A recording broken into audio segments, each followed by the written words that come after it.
Ilang araw na nga lang ay magpapasko na, kaya naman ilang araw na din kaming dinadagsa ng mga pa-orders dito sa aming business na pulburon. At dahil hindi na nga namin nakakayanan ng partner ko, dahil dalawa nga lang kami lagi ang gumagawa na itong mga pulburon itong at kumuha na kami ng part-timer. Bali na i-mold at napak na nga ulit namin lahat ng mga nagawa naming pulburon at noong mga oras na yan ay nagpapahinga yung aking partner habang nagpapadede sa kanyang baby. Sa totoo lang talaga, hindi nga namin inaakala na makakasold kami ng 100 bucks sa loob lang ng 2 araw. Hindi pa nga dyan kasama yung mga ibang araw na pa-order namin simula nung pumasok yung December. Buti na nga lang ngayon ay meron kaming part-timer kaya naman napabilis yung paggawa namin ng pulburon. Dahil kung wala nga yung aming part-timer ngayon, malamang ay hindi namin ito matatapos ng partner ko ng 2 araw lang. Bali no mga oras pala na to mga mamis ay gabi na.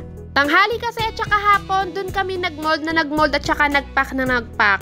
At ito nga, pagdating ng gabi ay magbabox naman na kami. Hindi pa nga tapos lahat yan mga mamis dahil lahat ng nakikita nyo sa lamesa ay pang 50 boxes pa lang. Bale, itong mga pa-orders pala na to mga mamis ay sa mga reseller pero mas madami pa din yung nag-order para nga pang regalo nila sa mga ka-office mate nila sa Christmas party. Pati na din pang giveaways nila sa 24. Pero hindi nyo nga kakayanin sa likod ng camera yung partner ko pakanta-kanta na lang. Pinanindigan talaga yung pagiging boss niya.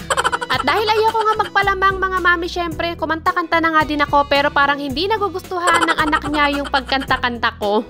Ewan ko ba kung kailan napakadami naming pa-orders, ngayon pa namin naisipan mag-video okay dito sa bahay. Umisang kanta nga lang ako at pagkatapos binalikan ko na tong kasama namin.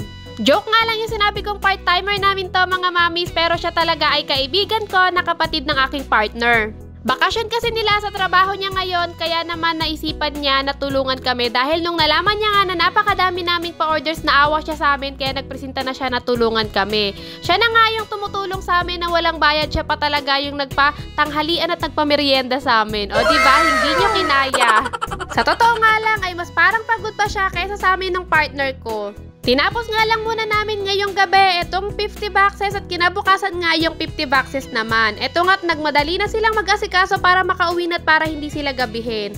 Nakakatuwa nga tong partner ko, nagparakanta-kanta lang naman pero mas excited pa siya umuwi dahil napapagod na daw siya. Napapaisip na tuloy ako na palitan na tong partner ko at ito na nga lang kapatid niya yung gawin kong partner.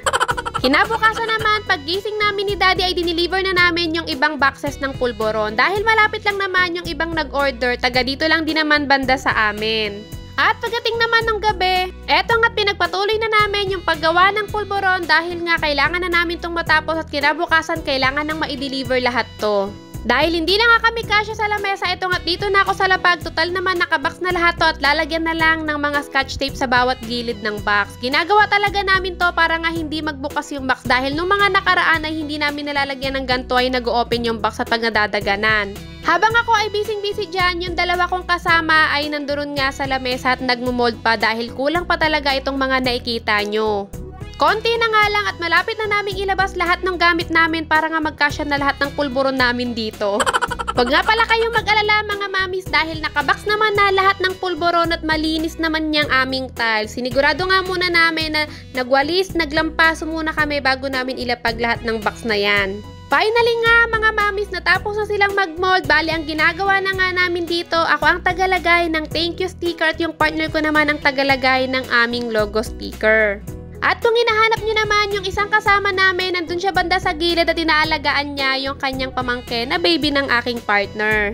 Bukod pala sa paglalagay namin ng sticker, dinodouble check din namin kung tama ba lahat ng flavor at kung tama ba lahat ng pinaglalagay namin doon sa bawat boxes. Meron kasing mga nag-order ng original lang, cookies and cream at meron namang assorted. Pero mas marami yung assorted na nag-order para nga lahat ng flavor ay matitikman nila.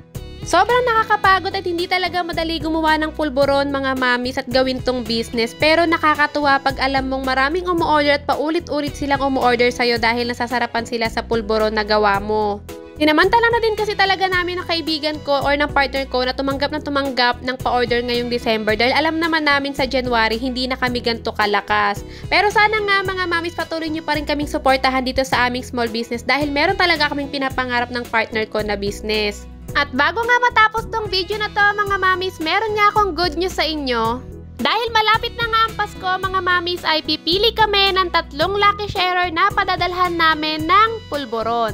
At sa mga mapipili nga namin mga mamis ay papadalhan namin ng tigdadalawang box ng pulboron. Sa mga medyo malalayo naman na hindi namin kayang padalhan ng pulboron ay ikakash na nga lang namin through GCash. Pero syempre mga mamis, wag nyo nga kakalimutan na i-follow o i-like yung page namin na Panay and Lena dahil dun kami nagpo-post ng aming mga pa-orders. Maliit at konti pa nga lang yung pag-giveaways namin mga mamis, pero soon nga pag pinagkaloob ni Lord na lumaki tong aming business, talaga namang mas dadamihan at mas pararamihin pa namin yung aming giveaways. Kaya naman, sana nga mga mamis ay patuloy nyo kaming suportahan dito sa aming small business kahit hindi na December. Ulitin ko, hindi nga lang to pang regalo mga mamis, pwede nyo rin tong pang giveaway sa inyong wedding, birthday o di naman kaya pag kayo ay magpapabinyag. At ito na nga lahat ng nagawa namin mga mamis, nakakatuwang pagmasdan dahil ito yung unang beses na sobrang dami naming pa-orders. Nakakapagod pero worth it talaga yung pagod namin mga mamis. At syempre, maraming salamat nga sa lahat nung umorder sa amin, pati na din sa aming mga reseller na paulit-ulit na nag-orders. So, yun lang for today's video mga mamis. God bless sa inyong lahat. Bye-bye po!